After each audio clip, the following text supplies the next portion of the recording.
everybody, back again, and today we're working on the shield again. If you want to see how this was made, check out the previous video where I made this shield. Today, we're going to be making a cross ornament out of some steel. So the way this is going to work is this little cut right here is going to become two little finials that hook up off the top, and then we're going to make some little finials here and here that also come up.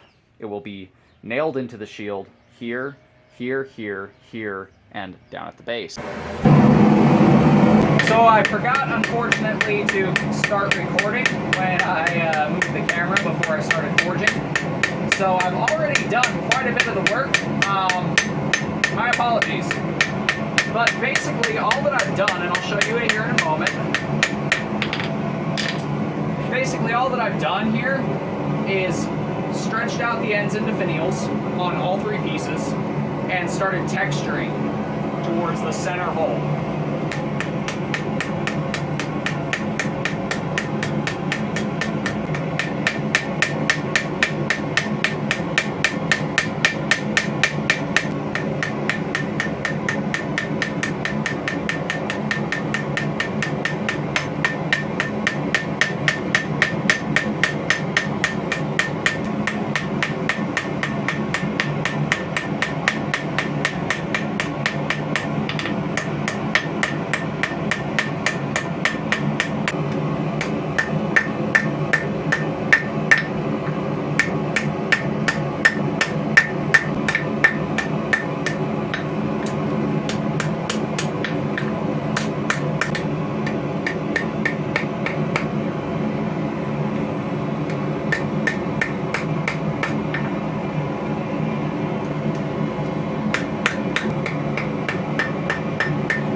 Now got both of our pieces forged out to shape, and the next step is going to be screwing and nailing this into position.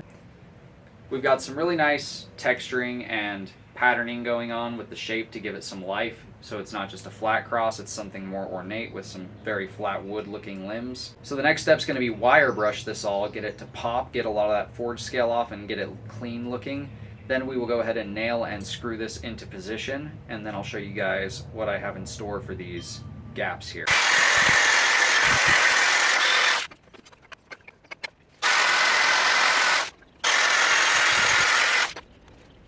Now that we've got it somewhat cleaned up, this is about what the cross is going to be looking like. I left some scale on there, took some off, just so it looks more authentic. It is quite shiny. The camera doesn't pick it up that well, but you can kind of see the glimmer to it. But now we're going to go ahead and start slapping this onto the shield.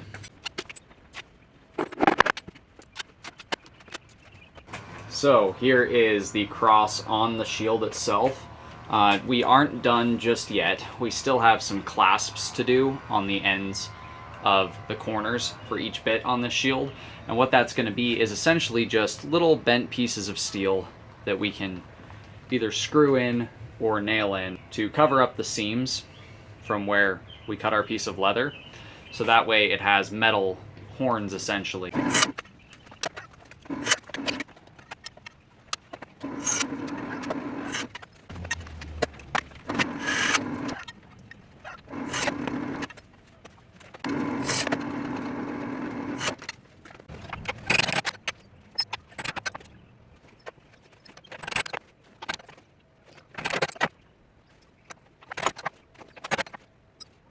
can see, we've got our 4 metal casings, and we are going to screw these in with brass screws just to accent it a little bit. I know it's not historically accurate, but this whole build isn't, because it's made with plank and screws and a bunch of other stuff, so screw it.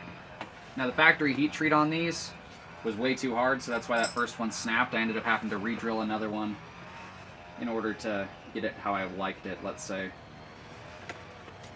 But we're just gonna zip these in one at a time, get them nice and tight to cover the seams of our leather and to give it some extra protection and finesse.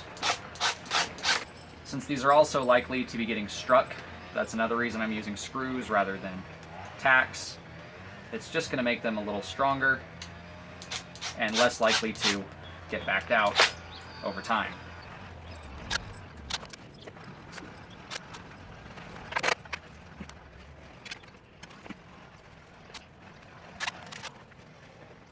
Got 3 different disposable cups, 3 different disposable forks, and some epoxy. You may be wondering, what am I up to?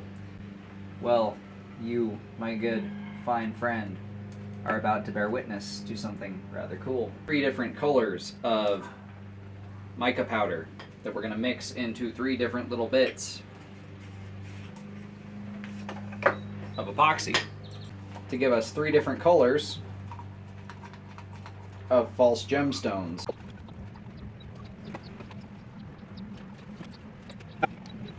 So now that we've got our inlays imprinted in here, we're going to stop here for a moment and let this harden up, and then we will be back after it's hardened up to cut it free and get it finished. We've got our blood red ruby and our fire red ruby and our 2 pieces of gold inlaid. The resin turned out great. Those shine beautifully in the light, as well as the cross, which I actually did a layer of resin and hardener on the cross to polish it just a little bit, give it a little bit more reflective value for those 2 pieces. And since the lines on the cross on the vertical and horizontal run in opposite directions, they catch the light differently, meaning that different parts are going to reflect at different points. We've also got our bandings in place to cover the seams of the leather, which gives this shield a very tight look. There are still some ripples on the edges when you look, but it looks very well constructed, very well made. From this side, you can see just how many screws I've actually put in there to hold the pieces and to hold the rivets tight and everything like that. This is a very, very heavy-duty shield. And you'll notice the gloves. I actually forgot that I had a pair of elk hide gloves that my father gave me a long time ago. So these are perfect for swordplay. These are perfect for wielding my sword. So I might use these instead of making some gauntlets, or I might add some plating to these, but my armor's getting heavy enough as it is already, and I want to stay relatively light. So I think I might just keep the hide gloves being the gloves for this armor. And they're a nice light leather, which sets, an off tone from the rest of what my armor is going to be, which is mostly going to be a darker leather, black steel, and some shiny metal. Our weapon set for the armor set is now complete. We've got our rapier longsword hybrid, which, if you guys saw the testing and build videos on this thing is a beast of a little 2-pound sword. It is a great cut and thrust sword, and we've paired it with a kite shield, which allows us to have maximum amount of maneuverability, vision, while also being able to attack and defend with our shield. Being able to thrust with that really needle-like point of this sword as we move forward, or cut with it if need be, just past the shield because of how long the blade is. So I'm very, very pleased with how this is turning out. Again, if you guys didn't see the first part where I built the shield itself before we did all of the ornamentation and the finishing in this video, there is a video on my channel just before this one, or in the playlist for my custom-made armor. If you want to see the whole armor set, including the helmet, the aventail, the chainmail breastplate, the pauldrons, all that stuff, the bracers are all included in that series, which is this series. And if you haven't subscribed already, make sure you do so. If you guys like what you've seen, do me a favor and do that thing right there. And until next time, God bless, stay sharp out there. If you're looking for a custom hand-forged object like a knife, sword, polearm, whatever, check out the Etsy store. The link will be at the end of the video, and I'll see you guys in the next one.